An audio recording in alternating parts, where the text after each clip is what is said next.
বন্ধুরা, এই মুহূর্তে সব থেকে বড় খবরটি বেরিয়ে আসছে আমেরিকা, ব্রিটেন আর হুতিদেরকে নিয়ে। কেননা এই মুহূর্তে টপ ব্রেকিং আপডেট এটাই যে হুতিদের আবারও 18টি স্থানে হামলা চালিয়েছে মার্কিন ও ব্রিটেনের যৌথ বাহিনী। এর সাথে সাথে এই অ্যাটাকের সঙ্গে যোগ দিয়েছিল কানাডা, বাহরিন, ডেনমার্ক, নেদারল্যান্ড, এমনকি অস্ট্রেলিয়া।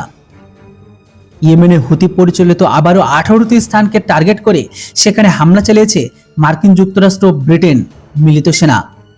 ইউএস সেন্ট্রাল কমান্ডের পক্ষ থেকে জানানো হয়েছে এমনটাই তথ্য।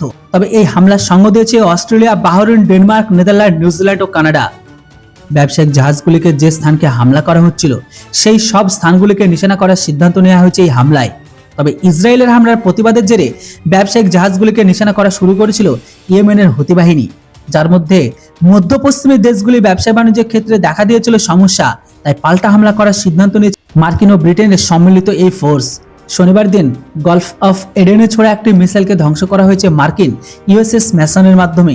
এই মিসাইলটি টর্মথর নামে একটি আমেরিকান বাণিজ্যিক জাহাজকে নিশানা করেছিল বলে জানা যাচ্ছে।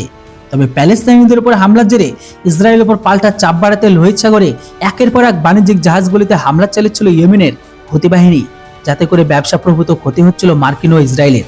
তাই হামলা রুখতে পাল্টা হামলা পথ বেছে নিল মার্কিন ও ব্রিটেনের যৌথ বাহিনী।